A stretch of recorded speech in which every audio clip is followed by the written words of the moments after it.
안녕하세요. 오늘은 아침 일찍 근처 공원에 왔습니다. 아직 잠이 덜 깬 것 같기도 하고 좀 쌀쌀합니다. 자, 오늘 배울 내용은 마태복음 10강입니다. 마태복음 10강은 8장과 9장에 나오는 예수님의 치유 사역의 9장 부분입니다. 9장에서는 마태를 부르신 내용과 요한의 제자들과의 논쟁, 그 다음 마지막 세 번째 기적묶음이 나옵니다. 앞에서 두 번째 기적묶음, 다음에 나오는 세 번째 기적묶음은 혈루증을 앓는 여인을 고치시고 또 죽은 딸을 살리시는 내용과 두 맹인의 치유, 마지막으로 귀신 들린 자를 치유하시는 내용입니다. 먼저 예수님은 8장에서 제자를 부르셨듯이 이번에도 제자를 부르십니다. 8장에서 두 제자들은 순종하지 못했지만 마태는 예수님의 말씀에 순종하고 예수님을 따르고 함께 식사를 했습니다. 마태복음 9장 9절에서 10절에서는 예수께서 그곳을 떠나 지나가시다가 마태라 하는 사람이 세간에 앉아있는 것을 보시고 이르시되 나를 따르라 하시니 일어나 따르니라. 10절에서는 예수께서 마태의 집에서 앉아 음식을 잡수실 때에 많은 세리와 죄인들이 와서 예수와 그의 제자들과 함께 앉았더니, 자, 9절에서 예수님은 마태를 부르시고 마태는 즉시 예수님의 말씀에 응답하고 예수님을 따랐습니다. 10절에서는 죄인들이라고 나왔는데, 죄인들은 분파적인 관점에서 자신들이 정해놓은 특정 해석이나 원리를 지키지 않는 사람들을 일컫는 용어입니다. 즉 바리새인들이나 서기관들이 자신들이 정해놓은 그런 규칙 안에서 규칙을 위배되는 사람들을 바로 죄인들이라고 일컫는 것이죠. 죄인들은 사회적 관념에서 벗어나 악한 행동을 하는 사람들을 또는 율법을 어기는 자들에게 붙여진 표현입니다. 또 여기서 죄인들과 함께 세리들과 함께 식사를 하셨다고 하는데, 구약에서 공동 식사는 하나님과 백성 사이에 언약을 기념하기 위해서 결혼식이나 또는 전쟁에서 승리를 축하하기 위해 베풀어졌습니다. 이스라엘 백성들은 공동 식사를 자신들끼리의 식사일 뿐만이 아니라 하나님과의 식사로 여겼고 또는 하나님이 제공하신 식사로 이해해서 매우 거룩하게 여겼습니다. 식사 교제는 올바른 사람들과 올바른 종류의 음식을 나누는 것이 바로 그 당시 사람들의 일반적인 생각이었습니다. 바리새인들은 율법이나 또 구체적으로는 정결법의 전문가들로서 예수님께서 세리들과 죄인들과 함께 식사를 함께 하는 것은 못마땅하고 부정하게 여겼을 것입니다. 그러나 예수님은 율법과 제사도 무시하지 않고 제사의 정신인 긍휼을 강조하십니다. 바리새인들은 하나님의 뜻을 잘 알지 못하고 잘 파악하지 못하였기에 삶에서 하나님의 긍휼을 드러내지 못하고 보여주지 못했습니다. 긍휼의 마음이나 정의나 또 실천 없이 제의적인 규례에 집중하는 것은 헛됩니다. 바리새인들의 잘못된 해석과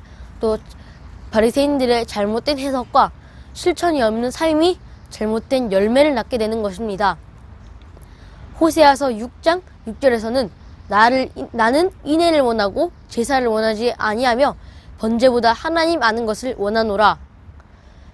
예수님은 16절에서 호세아서 6장 6절의 뜻을 해석해 주시고 예수님에게 죄인들과 식사를 한다며 부정하게 여긴 바리새인들을 책망하십니다.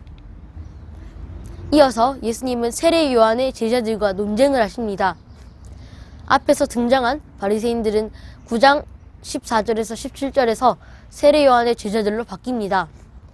세례 요한의 제자들은 예수님께 와서 자신의 제자들에게 왜 금식을 요구하지 않느냐며 질문합니다. 마태복음 9장 14절에서 그때 요한의 제자들이 예수께 나와 이르되 우리와 바리새인들은 금식하는데 어찌하여 당신들의 제자들은 금식까지 아니하나이까. 금식에는 두 종류가 있습니다. 당시 유대인들은 로마의 속박이 있었기 때문에 로마의 속박에서 풀려나기 위한, 민족의 해방을 위한 금식과 또 자신의 개인의 거룩을 위한, 자신의 경건을 위한 금식입니다. 15절에서 결혼이라는 말이 나오는데 종말론적인 구원을 상징합니다. 구약에서 혼인잔치의 신랑은 하나님이지 메시아는 아니지만 예수님은 하나님의 아들인 자신이 자신의 혼인잔치임을 암시합니다. 예수님의 사역에 동참하는 자들은 혼인잔치에 초대받은 친구들이나 손님들과 같습니다. 예수님의 구원 사역은 지금 잔치로 펼쳐지고 있으며 하나님 아들의 권위를 인정하는 자들은 하나님이 지금 베푸시는 잔치에 참여하게 됩니다. 예수님은 계속해서 결혼잔치에 대해서 말씀하고 계시는데 예수님은 신랑이 빼앗길 날은 예수님의 고난과 죽음을 암시합니다. 이사야서 53장 8절에서는 그는 곤욕과 신문을 당하고 끌려갔으나 그 세대 중에 누가 생각하기를 그가 살아있는 자들의 땅에서 끊어지면 마땅히 형벌받을 내 백성의 허물 때문이라 하였으리요. 자, 이사야서 53장 8절에서 곤욕과 신문을 당하고 끌려간 것이 바로 예수님이 결혼잔치에서 나오는 바로 그 신랑입니다. 8장 17절에 이어서 여기서도 예수님께서 가져오신 잔치와 같은 하늘나라는 메시아의 고난을 통해서 베풀어지는 것임을 암시합니다.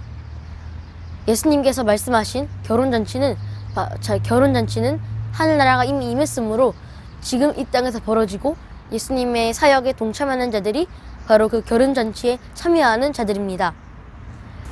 16절에서 17절에 나오는 새 포도주는 예수님의 사역을 뜻하고 새 포도주 부대는 새 포도주에 맞춘 예수님의 사역에 중심을 둔 공동체들의 삶입니다.